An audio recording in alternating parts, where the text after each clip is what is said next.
करते हैं the double ड्रामे का एपिसोड नंबर 20। तो एपिसोड 20 की स्टार्टिंग में हम देखते हैं कि जियांगली को सब कुछ समझ में आ जाता है और ड्यूक्स उससे कहती है कि इसका मतलब ये है कि इसमें राजकुमारी वार्निंग, ली जोंगनान और शन यूरोन ये सभी लोग मिले हुए हैं। तो ड्यूक्स कहते हैं हाँ, तो फिर तुम्हें क्या लगता है, क्या ये सब सच्चाई जानने के बाद तुम आगे बढ़ पाओगी? जियांगली भी सोच रही होती तो ड्यूक्स कहते हैं कि संदेह से बचो, अभी यहाँ पे कोई भी आने ही वाला होगा। उसके बाद से ड्यूक्स आगे निकल जाते हैं। जियांगली भी आगे जाती है, जहाँ हम देखते हैं कि सोने के खदान में कुछ लोग काम कर रहे हैं और कुछ सैनिक जो है 2 लोगों की बहुत ही ज़्यादा पिटाई कर रहे होते हैं। दूसरा व्यक्ति उसे बचा रहा आता है जिसका नाम एन होता है। वो लोग तो दूसरा सैनिक आता है, कहता है कि अरे मत मारो, इतना ज़्यादा मारोगे कि ये लोग मर जाएंगे तो खदान में काम कौन करेगा। जिसके बाद से वो सैनिक कहता है कि ठीक है, तो फिर जाओ तुम दोनों जल्दी से अपने घाव पर पट्टी वट्टी लगा कर आओ और उसके बाद से आकर काम करो। और वो सैनिक जो होते हैं वहाँ से चले जाते हैं और ये दोनों जो पिटाए होते हैं ये दोनों लोग उठ के चले जाते हैं। हम देखते हैं कि ऊपर से जियांगली और मिस्टर ड्यूक्सू ये सब देख रहे होते हैं। जियांगली को बहुत ज़्यादा गुस्सा आ रहा होता है लेकिन ड्यूक्सू उसे रोक लेते हैं।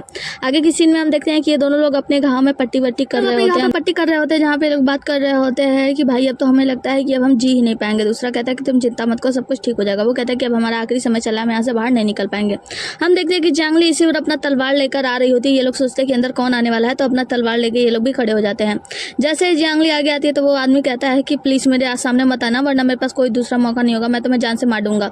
तो यहाँ पे जियांगली उन्हें समझाती है कि गुदा गुएन, इन लोगों का नाम लेके बताती है, गुदा गुएन ये मैं हूँ। तो वो कहते हैं जूली, तो वो कहती है कि हाँ मैं जूली हूँ। जिसके बाद से जूली यानी जियांगली की आंखों में आंसू होता है। हम देखते हैं कि ड्यूक्सू बाहर इन दोनों मतलब देखभाल कर रहे होते हैं कि कोई अंदर ना आए। ये लोग आपस में बातें करते हैं, जहाँ पे उसके जो गुदा गुएन होते हैं वो दोनों लोग बताते हैं कि जूली, मैंने सुना था कि तुम्हारा घर आते वक्त एक्सीडेंट हो गया था, तुम्हारी मृत्यु हो गई थी, लेकिन तुम जिंदा कैसे हो? वो कहती है कि तुम चिंता मत करो, मैं तुम दोनों को बचाने के लिए, मैं तुम सबको बचाने के लिए यहाँ पे आई हूं। ये दोनों कहते हैं कि तुम्हें चिंता करने की जरूरत नहीं है, तुम यहाँ से बाहर चले जाओ, ये जगह बहुत ही ज्यादा खतरनाक है। तो वो कहती है देखो अभी मेरी नई पहचान है, जब तुम कभी भी मुझसे मिलो तो मुझे जियांगली कह के बुलाना, और हाँ जब हम बाहर जाएंगे तो मैं तुम्हें सारी कहानी सुनाऊंगी। और खुदा ये दोनों कहते हैं कि तुम्हें पता नहीं, अगर हम लोग यहाँ से बच के निकल भी गए तो मिस्टर फेंग हम लोगों को नहीं छोड़ेंगे, हम सभी को जान से मार देंगे, तो तुम्हें हमारी चिंता करने की आवश्यकता नहीं, बस तुम यहाँ से चलिए, एक जगह बहुत ज्यादा खतरनाक है। जियांगली कहती है तुम चिंता मत करो, उसका भी व्यवस्था हम लोगों ने कर लिया है, कुछ ना कुछ तो उसके लिए भी हम लोगों ने सोच के ही रखा है और उसका भी काम तमाम कर दिया जाएगा। बस अब मैं यहाँ आ गई हूँ तो तुम सबको बाहर लेकर ही जाऊंगी। यहाँ हम देखते हैं कि 2 सैनिक आते हैं अंदर जांच करने के लिए कि चलो अंदर देखते हैं कि आखिर हो क्या रहा है। जैसे ही ड्यूक्सू ये चीज़ देखते हैं कि कोई अंदर आ रहा है, वो तुरंत जाते हैं और जियांगली को खींच के दूसरी तरफ में ले जाते हैं। ये आदमी आते हैं जांच करने के लिए, इन दोनों के पास गुदा गुएन के पास आते हैं और ये आदमी आते हैं उसे थप्पड़ मारता है, कहते हैं कि जाओ जल्दी जाके अपना काम करो। ये लोग आते हैं, चारों तरफ जांच वाच करते हैं, ढूंढते हैं, लेकिन इन्हें कोई भी नहीं मिलता। गुएन दोनों लोग परेशान हो रहे होते हैं। हम देखते हैं कि यहाँ पे सैनिक अंदर की ओर जाते हैं। हम देखते हैं कि जियांगली और ड्यूक्सू एकदम अंदर की तरफ जाते हैं, यहाँ पे बहुत ज्यादा बदबू करता है। तो ड्यूक्सू लेकर उसे एक खिड़की दरवाजा जैसा होता है बांस का, उसके पीछे छिप जाते हैं। यहाँ पे ये दोनों सैनिक आते हैं लेकिन यहाँ पे इन्हें कोई नहीं मिलता है। एक सैनिक यहीं पे रुक के शुशु करने लगता है। जैसे ये शुशु कर रहा होता है तो पीछे से हम देखते हैं कि जियांगली के पास में एक चूहा आता है और जियांगली चूहे से डर जाती है और अचानक से ड्यूक्सू के ऊपर ही चढ़ जाती है, जिससे कि उसे हलचल हो जाता है। सैनिक आता है देखने के लिए, वहाँ पे हम देखते हैं कि वो सैनिक आता है देखने के लिए तो दूसरा वाला उसे खींच के ले जाता है, चलो भूखे मरना है क्या। जिसके बाद से हम जियांगली को देखते हैं जो कि ड्यूक्सू के ऊपर अभी भी चढ़ी हुई है। जियांगली को ड्यूक्सू लेकर बाहर आते हैं इसी हालत में, मतलब उसको पीठ पे चढ़ाए हुए। गुदा गुएन जब उन्हें देखते हैं तो वो लोग तो चौंक जाते हैं। जिसके बाद से वो ड्यूक्सू जियांगली को नीचे करते हैं, मतलब नीचे रख देते हैं। गुदा गुएन जियांगली से कहते हैं कि जब तुम हम लोगों को बचाने के लिए यहाँ पे आ गई हो तो हम लोग भी हिम्मत करेंगे, और हाँ मैं तुम्हें बता दूं कि हेजुंग और पेंग जियो भी यहाँ है। तो जियांगली कहती है क्या वो दोनों भी जिंदा है? तो ये लोग कहते हैं कि हाँ वो दोनों भी जिंदा है। तो जियांगली कहती है ठीक है फिर तुम जाओ, उन लोगों से सावधानी से मिलना, मैं तुमसे बाद में बात करूंगी और हम लोग जल्दी आएंगे तुम लोग को छुड़ाने के लिए। हम देखते हैं कि मजदूरों का खाने का टाइम होता है, यहाँ पे मजदूरों को खाना बांटा जा रहा होता है, लेकिन गुदा गुएन हेजुंग और पेंग जियो को ही ढूंढ रहे होते हैं। जब उन दोनों को वो लोग मिल जाते हैं तो वो कहते हैं कि उधर चलो चलो चलो साइड में बात करते हैं, और ये लोग अपना बात कर रहे होते हैं। ड्यूक्सू यहाँ से निकल रहे होते हैं, दोनों लोग बातें करते हुए हमें पता चलता है ड्यूक्सू जियांगली से कहते हैं कि तुम्हें पता है ना कि तुम्हें इसमें किसने खींचा है, तो तुम बस एक काम करो, कुछ समय तक अपने दिमाग का इस्तेमाल करो और शांति रखो, क्योंकि जल्दी मैं सारे सबूत जुटाकर को अरेस्ट कराने वाला हूँ, जिसके बाद से ये सोने की खदान जो है वो बंद कर दी जाएगी। ये लोग बातें कर रहे होते हैं, तभी हम देखते हैं कि जियांगली कहती आ रहे नहीं, पर उन लोगों को तो पता नहीं है कि यहाँ पे इंस्पेक्टर आने वाले हैं। कहते हैं कि चलो फिर हमें उनकी मदद करने जाना होगा। यहाँ पे हम देखते हैं गुदा गुएन और ये चारों लोग जो होते हैं ना दोस्त लोग, वो लोग यहाँ से निकलने की कोशिश कर रहे होते हैं। ये लोग वहाँ पे निकलने की कोशिश कर रहे होते हैं, तभी हम देखते हैं कि 2 लोग वहीं से गुजर रहे होते हैं, 2 सैनिक। तो उन्हें देखकर ये लोग छिप जाते हैं साइड में, लेकिन उन दोनों को शक हो जाता है, आवाज आ जाती है कि कोई तो यहाँ पे इधर उधर बिछल रहा है। जैसे ही वो लोग आगे बढ़ते हैं, उन चारों को देखने ही वाले होते हैं, तब तक ड्यूक्सू उन दोनों के पीछे से मार के उन दोनों को बेहोश कर देते हैं। यहाँ पे ड्यूक्सू और जियांगली दोनों लोग पहुंच जाते हैं इन चारों लोग की रक्षा करने के लिए, लेकिन तभी वहाँ पे 2 सैनिक और आते हैं जो लोग देख लेते हैं उन दोनों की लाश, मतलब 2 बेहोश सैनिकों को देख लेते हैं। तो लोग जाकर अपने और लोगों को बुला देते हैं। जियांगली, ड्यूक्सू और ये चारों लोग, मतलब ये सभी लोग यहाँ पे पकड़े जाते हैं। चारों तरफ से सैनिक ढेर सारे आ जाते हैं। यहाँ पे ड्यूक्सू और ये चारों लोग मिलकर लड़ाई कर रहे होते हैं। तो जियांगली तो एक साइड में में खड़े होकर सिर्फ देख रही होती है। सभी लोग मिलकर उन सैनिकों से भिड़ जाते हैं। ड्यूक्सू को एक सैनिक जो होता है तलवार मारने ही वाला होता है, तभी यहाँ पे वांजी भी आ जाता है और इन लोगों की अच्छी खासी पिटाई लगा देता है। वांजी कहता है कि महाराज अपने ड्यूक्सू से कहता है कि आप यहाँ से चाहिए लेकर जियांगली मैडम को, मैं देखता हूँ। वो जियांगली को लेकर ड्यूक्सू निकल जाते हैं और इसके बाद से वांजी सबको संभाल लेता है। मिस्टर फैंग को देखते हैं जो कि अपने सभी आदमियों को क्लास लगा रहे होते हैं और बोल रहे होते हैं कि तुम लोगों से एक काम ढंग से नहीं हुआ। मतलब वहाँ पे खदान में काम करने के लिए बोला था, लोगों की देख रेख करने के लिए कि कोई वहाँ से भागे ना, तुम लोगों से वो भी नहीं हुआ। और एक वहाँ से 4 लोग भाग गए। तुम लोग पता नहीं क्या कर रहे थे तुम लोग वहाँ पे। उसके बाद से गुस्से हमारे अपना तलवार निकालकर इन लोगों को मारने जाते हैं। कहते हैं कि तुम लोग तो आज जान से नहीं बचोगे, तुम सबको मार दिया जाएगा। तभी उनका एक सैनिक बताता है कि मुझे आपसे कुछ बताना है। वो कहते हैं कि हाँ बताओ क्या बताना है। वो कहता है कि कोई तो है जो कि चुगली कर रहा है। वो कहते हैं कौन? तो वो कहता है कोई घुसपैठिया है और हमने शायद इसके बारे में पता भी लगा लिया है। तो मिस्टर फैंग खुश हो जाते हैं। मिस्टर फैंग को देखते हैं जो कि उस गूंगी महिला के पास चला गया होता है। वो गूंगी महिला घुटनों के बल बैठी होती है। कहता है कि मुझे पता नहीं था कि तुम ऐसे चुगली करोगी, ऐसे काम करोगी, मतलब तुम गूंगी हो, इसलिए मैंने तुझ पे तरस खा के तुझे यहाँ पे छोड़ दिया। मुझे पता नहीं था कि मजिस्ट्रेट जू ने जो तुम्हारे उपकार किया है, उस उपकार के बदले तुम अपनी जान देने को तैयार हो जाएगी। तो बता, तो तुमने ऐसा क्यों किया? यहाँ पे वो कहती है कि क्योंकि तुम मजिस्ट्रेट जू बनने के लायक ही नहीं हो, तुमने उनकी स्थान छीन लिया बस इसीलिए, और उनके मुंह पे ही थूक देती है। मजिस्ट्रेट फैंग को तो गुस्सा आता है। कहता है कि ओहो, तो तुम गूंगी नहीं हो। उसे खड़ा करवाता है। कहता है कि अगर तुम गूंगी नहीं हो तो मुझे सच्चाई बताओ, क्या जियांगली ही जू फैंग फई है और उसने तुमसे क्या कहा? तुम अगर दोनों बारे में बता दोगी मुझे तो मैं तुम्हें छोड़ दूंगा, वरना अगर मुझे गुस्सा आ गया तो तुम सोच सकती हो मैं क्या क्या कर सकता हूं। गूंगी महिला कहती है कि ठीक है मैं बताने को तैयार हूँ। जिसके बाद से मजिस्ट्रेट फैंग अपना कान उसके पास लाते हैं तो उनके कान में कहती है कि जियांगली ने कहा था कि तुम भाड़ में जाओ कुत्ते कहीं के। मजिस्ट्रेट फैंग को गुस्सा आता है और अपना चाकू निकालता है, गूंगी महिला के पेट में कई बार घोंप देते हैं, उसे जान से मार देते हैं। जिसके बाद से वो कहते हैं कि तुम बहुत ही ज्यादा ईमानदार बनती हो ना, तो ठीक है मरो यहाँ पे, मैं तुम्हें मरते हुए छोड़ता हूँ। तुम यहाँ पे चीख सकती हो आराम से और कोई भी तुम्हारी चीखें सुनने के लिए नहीं आएगा। मतलब इतना क्रूर कोई व्यक्ति कैसे हो सकता है, ये है ना। जिसके बाद से वो मोटू मजिस्ट्रेट फैंग जो होता है अपना दरवाजा बंद करके यहाँ से चला जाता है और जो बूढ़ी महिला गूंगी महिला होती हैं वो मुस्कुराहट के साथ इस मौत को स्वीकार कर लेती हैं। ड्यूक्सू को देखते हैं जो कि जियांगली के साथ उन चारों लोगों को लेकर उसी जगह पे पहुंचते हैं जहाँ पे लूजी उन लोगों का इंतजार कर रहा होता है। ड्यूक्सू लूजी से कहते हैं कि जल्दी इन लोगों को गाड़ी में बैठाओ, यहाँ से लेके जाना है। और यहाँ पे लूजी, ड्यूक्सू, जियांगली सभी लोग अपने अपने घोड़े पे सवार होते हैं और ये चारों लोग एक गाड़ी में बैठते हैं और यहाँ से सभी लोग फरार हो जाते हैं। मजिस्ट्रेट फैंग को देखते हैं कि इनके पास एक आदमी आता है और बताता है कि सोने के खदान से कुछ सोने गायब हुए हैं। तो मजिस्ट्रेट फैंग कहते हैं कि अच्छा, तो उन लोगों का निशाना सोने का खदान था। मतलब वो सोने के खदान के बारे में पता लगाना चाह रहे थे। यहाँ पे खड़ा होता है और उनसे कहता है कि और क्या पता लगा है? वो कहता है कि माफ कीजिएगा महाराज, और कुछ भी पता नहीं लग पाया, उन चारों लोगों के बारे में भी अभी तक पता नहीं लगा। मजिस्ट्रेट फैंग को गुस्सा आता है और सैनिक को जोर जोर से लात मारने लगते हैं। तभी वहाँ पे दूसरा सैनिक आता है, कहता है कि एक चिट्ठी आई है कबूतर के द्वारा।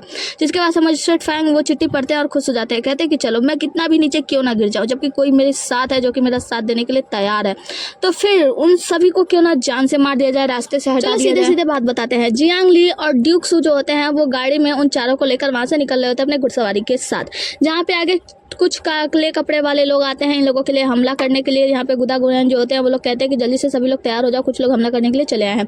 ये लोग अपनी तलवार और चाकू वाकू लेकर तैयार हो जाते हैं। बाहर से जो लोग हमला करने के लिए आए होते हैं सबसे जबरदस्त लड़ाई करते हैं। जिसके बाद हम देखते हैं कि जियांगली को जब चोट लगने वाली होती है तो ड्यूक्सू उसकी हेल्प करते हैं और जब ड्यूक्सू को चोट लगने वाली होती है तो जियांगली उनकी हेल्प करती है। यहाँ पे एक जगह दोनों को तलवार लग जाती है तो दोनों एक दूसरे से पूछते हैं कि आप ठीक तो है ना? दोनों लोग कहते हैं कि हाँ मैं ठीक हूँ। जिसके बाद ये दोनों लोग फिर से लड़ाई करते हैं। जब जियांगली को चारों ओर से मिलकर लोग मारने वाले होते हैं तभी यहाँ पे वांजी पहुंच जाता है और ड्यूक्सू कहते हैं कि वांजी जाकर जियांगली की रक्षा करो। वांजी जाकर जियांगली की रक्षा करता है। ये सभी लोग अपना तलवारबाजी जबरदस्त करते हैं और काले कपड़े वाले लोगों को धूल चटा देते हैं, मतलब सभी को मार गिराते हैं। सीन यहाँ से कट होता है आगे की सीन में हम देखते हैं कि ड्यूक्सू अपने घाव पे मलहम पट्टी कर रहा होता है वांजी। यहीं पे आती है जियांगली तो ड्यूक्सू कहते हैं कि रुको अपनी नजर नीचे रखो। तो जियांगली अपना नजर नीचे कर लेती है। जिसके बाद से ड्यूक्सू के पास जाती है, उनके करीब बैठते कहती है कि आपको दर्द हो रहा है? ड्यूक्सू कहते हैं कि हाँ दर्द तो हो रहा है थोड़ा बहुत, लेकिन इतना ज्यादा भी नहीं है, मैं ठीक हूँ। और पूछते हैं कि आप ठीक हो ना? तो जियांगली कहती है कि हाँ मैं ठीक हूँ, मैंने अभी भी पट्टी करवा ली है। जिसके बाद से ड्यूक्सू कहते हैं कि वैसे आपकी समस्या अभी तक नहीं सुधरी, आप अभी तक अहम में ही रहती हैं, मतलब इतना घमंडी होना जरूरी नहीं है। जियांगली कहते हैं ड्यूक्सू मैंने आपसे कहा ना मैं आपका नौकर बनने के लिए तैयार हूँ, आप जो कहेंगे मैं करूंगी। जिसके बाद से ड्यूक्सू कहते हैं कि मुझे लगता है कि आपने मेरी बात सुनी नहीं, और वहाँ से जाने लगते हैं। जियांगली कहती है कि ड्यूक्सू मैं आपसे ये कहना चाहती हूँ, आप जैसा चाहे मेरी जिंदगी का उपयोग कर सकते हैं और मुझे कोई भी परवाह नहीं है। ड्यूक्सू कहते हैं अच्छा तो अब आपकी जिंदगी मेरी है, तो अगर मैं आपको अभी मार दूँ तो? वो कहती है कि कोई बात नहीं, अगर आप मुझे अभी जान से मार भी देते हैं तो भी मैं खुशी खुशी मरने के लिए तैयार हूँ। जिसके बाद से ड्यूक कहता है अच्छी बात है तो फिर ठीक है। उसके बाद से अपना वो एक रुमाल दे देते हैं। जियांगली कहती है ये फटा हुआ है, इसका मैं क्या करूँ? तो ड्यूक कहता है समझो। तो वो कहती है अच्छा तो मुझे इसे सुधारना है। ड्यूक कहते हैं हाँ तो क्या आप कोई आपत्ति है? वो कहते हैं नहीं कोई आपत्ति नहीं है, मुझे आपका नौकर बनने में खुशी होगी और मैं आपका नौकर बन के खुश हूँ। जिसके बाद से ड्यूक भी मुस्कुरा देते हैं। यहाँ पे आता है वांजी और वांजी बताता है कि ड्यूक हमें जल्दी जाना होगा कार्यालय में। तो जियांगली कहती है मैं भी चलना चाहूंगी। वांजी मना करते हुए कहता है कि हम लोग वहाँ पे किसी को गिरफ्तार करने के लिए जा रहे हैं तो आप नहीं जा सकती, परेशानी खड़ी हो जाएगी। जियांगली कहती है कि मेरा यकीन करो मैं कोई भी परेशानी खड़ी नहीं करूंगी, मैं बस साइड में खड़ी रहूंगी। और हाँ अभी भी मजिस्ट्रेट फैंग के अंडर में काम कर रहे हैं, मतलब उनके अंडर में ही है, उन्होंने उसे कैद करके रखा है तो मुझे उन्हें भी तो छुड़ाना है। तो ड्यूक कहते हैं ठीक है फिर चलो। और कहते हैं वांजी से कि वांजी इनके लिए जल्दी कुछ अच्छे कपड़े का इंतजाम करो। जिसके बाद से वांजी वहाँ से चला जाता है। तो ड्यूक कहते हैं आगे से गंदगी अपने ऊपर मत लेना, मतलब तुम गंदी हो जाती है, अच्छी नहीं लगती, साफ सफाई से रहा करो। सीन यहाँ से कट होता है, आगे हमें मजिस्ट्रेट फैंग को दिखाया जाता है। हम देखते हैं कि ये लोग तो पूरा पार्टी वार्टी कर रहे होते हैं, यहाँ पे मटन चिकन विकन बना के मस्त पी खा रहे होते हैं। अपने लोगों से कहते हैं कि तुम लोग भी खाओ पियो। वो लोग कहते हैं कि महाराज डर है ना, आपको तो पता है ना कि ड्यूक मारा नहीं गया और हमारे आदमी ही मारे गए हैं, पता नहीं कहाँ उन्हें फेंक भी दिया गया है। मजिस्ट्रेट फैंग कहते हैं कि हाँ मुझे तो पता था कि वो उसे मार नहीं पाएगा, वैसे ये साधारण लोग ड्यूक से क्या ही लड़ सकते हैं। ड्यूक तो अभी यहाँ पे आने वाला होगा हम लोगों की गिरफ्तारी के लिए, तो ये लोग तो डरने लगते हैं, कहते हैं महाराज हम लोग को तो तब यहाँ से भागना चाहिए। मजिस्ट्रेट फैंग कहते हैं अरे क्यों भागना चाहिए? और संगीत वालों से कहते हैं क्या संगीत बजाओ, हम लोग तो मस्ती करेंगे, खाएंगे पियेंगे मस्त होंगे। ये लोग यहाँ पे खा पी रहे होते हैं, कहते हैं कि तुम लोग भी खाओ खाओ, रुकना नहीं चाहिए, ये पार्टी तो जारी होनी चाहिए, खाओ खाओ। ये लोग खूब मस्ती से खा रहे होते हैं। तभी हम देखते हैं कि दरवाजे पे आते हैं ड्यूक जियांगली और बहुत सारे सैनिक यहाँ पे मजिस्ट्रेट फैंग को गिरफ्तार करने के लिए। यहीं पे मामा मैंग्यू भी होते हैं। मामा मैंग्यू दरवाजे पे कान लगा के सुनते हैं और कहते हैं कि ये लोग तो पार्टी कर रहे हैं, मतलब ये लोग गिरफ्तार होने वाले हैं और गिरफ्तार होने से पहले पार्टी करने वाले हैं। जब ये लोग दरवाजा खोलते हैं तो मजिस्ट्रेट फैंग पूरे चौड़े में बैठ जाता है और सारे सैनिक साइड हो जाते हैं। जिसके बाद से मजिस्ट्रेट फैंग कहते हैं कि अरे ड्यूक आ गए तुम, आओ आओ मैंने तुम्हारे लिए चिकन बनवाया है, आओ खाओ पियो मस्त रहो। मुझे कहता है कि अरे मजिस्ट्रेट फैंग तुम का पगला गए हो, तुमको पता नहीं है का कि तुम्हारी गिरफ्तारी होने वाली है? तो मजिस्ट्रेट फैंग कहता है कि गिरफ्तारी किसकी गिरफ्तारी? ड्यूक मैं तुम्हें एक बात बताऊं, सोने के खदान से बहुत सारे सोने निकलते हैं और हम लोग बोरे के बोरे भर के अपने घर में रखे हुए हैं, तो तुम चाहो तो मैं उसमें से 2-4 बोरा तो तुम्हें दे ही सकता हूँ। ड्यूक कहते हैं अच्छा तो रिश्वत तुम देना चाहते हो? वो कहता है चलो रिश्वत नहीं लोगे तो दूसरी चीज। अब ताली बजाता है तो वहाँ पे लेकर आ जाता है मजिस्ट्रेट जू को। मजिस्ट्रेट जू की हालत बहुत ही ज्यादा बेकार होती है, यूँ कहें तो वो पूरी तरीके से पागल हो गए होते हैं। 2 लोगों ने पकड़ के लेकर आ रहे होते हैं, मजिस्ट्रेट जू बस ली और ली किए जा रहे होते हैं। यहाँ पे हम देखते हैं कि जियांगली जैसे अपने पिता को देखती है उसकी आंखों में आंसू होते हैं और वो रोने लगती है। ड्यूक उसे संभालते हैं, कहते हैं कि देखो तुम्हें कोई भी अपना मतलब ये नहीं दिखाना है कि वो तुम्हारे पिता हैं, सबके सामने तुम्हारे इमोशन को कंट्रोल करो। जिसके बाद से मजिस्ट्रेट फैंग कहते हैं कि इस बूढ़े व्यक्ति को देख रहे हो, ये तो मजिस्ट्रेट जू है, तुम जानते हो ना? तो मजिस्ट्रेट जू से भी तो पूछना एक बार जरूरी है। मैंग्यू कहता है कि फैंग तुम क्या पगला गए हो, तुम एक बूढ़े आदमी का सहारा ले रहे हो यहाँ से बाहर निकलने के लिए? तो मिस्टर फैंग कहते हैं ओहो लगता है मैंने गलत व्यक्ति को पकड़ लिया है। जिसके बाद से उसके गले पे चाकू रख देते हैं मजिस्ट्रेट जू के गले पे और कहते हैं कि आप मुझे यहाँ से जाने दो। ड्यूक अब मैं तुम्हें दूसरा ऑफर देता हूँ, एक काम करो मेरे लिए एक गाड़ी मंगवाओ जिसमें ढेर सारा सोना रखा हुआ है, मैं मजिस्ट्रेट जू को लेकर यहाँ से निकलना चाहता हूँ, अगर नहीं तो मैं इसे जान से मार दूंगा। जियांगली को देखते हैं जिसकी हालत बहुत ही ज्यादा खराब हो रही होती है अपने पिता की ऐसी हालात देखकर। यहाँ पे लूजी कहता है कि ऐसा कुछ नहीं होने वाला है, तुम तो पागल हो, तुम तो मारे ही जाओगे। लेकिन मजिस्ट्रेट फैंग तो मानने को तैयार नहीं होता और जियांगली रो रही होती है। इसके पिता बस ली और ली किए जा रहे होते हैं। मजिस्ट्रेट फैंग कहते हैं जल्दी जल्दी करो मेरा काम करवाओ। जिसके बाद से ड्यूक कहते हैं कि लू जी वांजी जाओ जाके जल्दी गाड़ी तैयार करो। यहाँ से वांजी चला जाता है गाड़ी तैयार करने के लिए। जियांगली अपने पिता की ऐसी हालत देखकर अंदर ही अंदर घुट रही होती है। ड्यूक भी इस वक्त कुछ कर नहीं पा रहे होते, ऐसा लगता है कि ड्यूक ने जरूर कोई ना कोई प्लान तो बनाया होता है क्योंकि उनके चेहरे से दिखता है। मजिस्ट्रेट फैंग मजिस्ट्रेट जू के गले में चाकू रखे होता है और धीरे धीरे करके जियांगली के करीब आता है और कहता है कि जियांगली देख लो आखिरी बार। जियांगली उन्हें देखती है, उनकी आंखों में आंसू होती है और यहाँ पे जो उसके पिता होते हैं मिस्टर जो, वो भी जियांगली को देखते हैं लेकिन उसे पहचान नहीं पाते हैं। वो ली ली करके दूसरी तरफ आंख बंद करने लगते हैं। जिसके बाद से जो हम देखते हैं मजिस्ट्रेट फैंग कहता है कि लगता है मैंने किसी गलत व्यक्ति को पकड़ लिया, मतलब ये तो तुम्हारे पिता हैं ही नहीं, शायद ये तुम्हें पहचान भी नहीं रहे हैं। वो हंसते हुए वहाँ से उसके पिता के गले पे चाकू रखे हुए वहाँ से लेकर जाने लगता है बाहर। जियांगली थोड़ी सी परेशान होती है तो ड्यूक जियांगली से कहते हैं कि जियांगली क्या तुम्हें मुझ पर भरोसा है? तो वो कहती है कि हाँ खुद से भी जाता। तो ड्यूक कहते हैं कि तो बस थोड़ा सा इंतजार कर लो मेरा। लगता है कि मजिस्ट्रेट फैंग बाहर की ओर मिस्टर जू को छोड़ देते हैं लेकिन साथ में ये लोग लेकर भाग रहे होते हैं। जब ये लोग बाहर जाते हैं तो हम देखते हैं कि बाहर कुछ सैनिक होते हैं जो कि तीरंदाजी करने लगते हैं, मतलब तीर चलाने लगते हैं जिससे कि इनके ढेर सारे सैनिक मारे जाते हैं। यहाँ पे मजिस्ट्रेट जू एक तरफ दूसरी तरफ छिपकर बैठ जाते हैं और यहाँ पे हम देखते हैं कि मजिस्ट्रेट फैंग भी दूसरी तरफ छिपकर बैठ जाते हैं। जियांगली और ड्यूक बाहर आते हैं, सभी लोग बाहर आते हैं, सबको ढूंढ रहे होते हैं। सभी लोग मजिस्ट्रेट फैंग को और जू को ढूंढ रहे होते हैं। दूसरी तरफ हम मजिस्ट्रेट फैंग को देखते हैं जिनके मुंह से गांड निकलने लगता है कि शायद इनके खाने में कोई जहर मिला हुआ था। जियांगली पहुंचती है अपने पिता के पास और उसे पिता पिता कह के बुलाने लगती है, पिताजी क्या आप मुझे पहचान रहे हैं? लेकिन पिताजी तो बिल्कुल भी पहचान नहीं रहे होते हैं। ड्यूक्सू मजिस्ट्रेट फैंग के पास जाते हैं, उसे उल्टाते हैं, जिसके बाद से उसी के आदमी को धन्यवाद कहते हैं मेरा काम करने के लिए। हमें पता चलता है कि मजिस्ट्रेट फैंग के आदमी ने ही उनके मुर्गे में मतलब बकरी जो भी वो बना रहे थे उस पर जहर मल दिया था। ये चीजें जानकर मजिस्ट्रेट फैंग उस आदमी से कहते हैं कुत्ते कहीं के, तुम इन लोगों के काम आ गए, तुम एक नंबर के कुत्ते हो भौंकने वाले। आदमी मजिस्ट्रेट फैंग को एक लात मारता है और कहता है कि तुम कुत्ते हो, जिसके बाद से जियांगली उसके पास आती है और कहती है कि ड्यूक्सू क्या आप इसे मारक और सद्दी देने वाले हैं? तो ड्यूक्सू कहता है कि तुम चिंता मत करो, ये मरने वाला नहीं है। जिसके बाद से हम देखते हैं कि जो मजिस्ट्रेट फैंग होता है वो कहता है कि क्या तुम लोग मुझे जान से मार डालो, तुम्हें पता भी नहीं है कल न्यायालय से यहाँ पे आ रहे हैं लोग अधिकारी जांच करने के लिए, और जब मैं मर जाऊंगा तो तुम लोगों का क्या होगा, तुम लोग क्या जवाब देने वाले हो? तो तुम सभी मुझे मार सकते हो। फैंग जियांगली से कहता है कि मुझे तो पता है कि तुम जू फैंग फाई हो, लेकिन तुम्हारी मदद करने वाले लोग वो सभी तो मारे गए, वो गूंगी मैडम। तो यहाँ पे जियांगली कहती है कि तुमने उनके साथ क्या किया? वो कहता है कि वो उससे जाकर पूछो उस भूखे कुत्ते को जिसने तुम्हारी गूंगी मैडम को खा लिया है, और उसका पेट तो भर ही गया होगा। जिसके बाद से जियांगली को गुस्सा आता है और वो मामा जी से कहती है कि मामा तुम अपना चाकू दो। जियांगली वो चाकू लेकर मजिस्ट्रेट फैंग के दोनों हाथ दोनों पैरों में घुसा देती है, मतलब वो बार बार गोपती है और कहती है कि ये मेरे भाई और मेरे पिता को जान से मारने के लिए उनके लिए श्रद्धांजलि। दूसरा गोपती और कहती है कि ये मेरी जान लेने के लिए श्रद्धांजलि। तीसरा गोपती और कहती है कि ये हुआईजियांग के लोगों के लिए श्रद्धांजलि। और चौथी बार में उसके मेन पार्ट में घोप देती है, मतलब पांचवी बार उसके मेन पार्ट में घोप देती है और कहती है कि ये क्यों के लिए श्रद्धांजलि। यहाँ पे सभी लोग देख के वांजी और लूजी देखते हैं, वो लोग तो चौंक जाते हैं, मतलब ये इतना ज्यादा क्रूर कैसे हो गए। जिसके बाद से ड्यूक्सू जो होते हैं वो जियांगली को संभालते हैं, पकड़ते हैं और कहते हैं कि बस करो अब रहने दो। जिसके बाद से वांजी लूजी को कहते हैं कि इसका खून बहुत ज्यादा बह चुका है, लेकिन ये नेमत करो कि इसके लिए डॉक्टर को बुलाओ और इसे जिंदा रखो, चाहे कैसा भी हो लेकिन ये जिंदा होना चाहिए। हम देखते हैं कि वहाँ पे कुछ तीरंदाज लोग आए होते हैं और वो लोग तीरों की वर्षा करने लगते हैं। सभी लोग बचने की पूरी कोशिश करते हैं, लेकिन ये लोग मारने के लिए किसी और को नहीं बल्कि मिस्टर फैंग को आए होते हैं। मतलब मिस्टर फैंग को ये लोग जान से मार देते हैं और यहाँ से निकल जाते हैं। जब वांजी लूजी पीछा करने जाते हैं तो ड्यूक्सू कहते हैं कि रहने दो, ये लोग हमारे हाथ नहीं आएंगे, ये लोग यहाँ से निकल जाएंगे। सीन यहाँ से कट होता है। एक कमरे में हम देखते हैं कि मजिस्ट्रेट जो बैठे होते हैं वो बहुत ही ज्यादा डर रहे होते हैं। जियांगली आती है, कहती है कि पिताजी ये मैं हूँ। तो उन्हें देखते हैं और कहते हैं कि ये बहुत ही ज्यादा खतरनाक है, तुम कौन हो? ली मेरी ली कहाँ है, मेरी बेटी कहाँ है? यहाँ पे जियांगली उन्हें समझाने की कोशिश करती है कि पिताजी ये मैं ही हूँ, क्या आप मुझे समझा नहीं रहे हैं?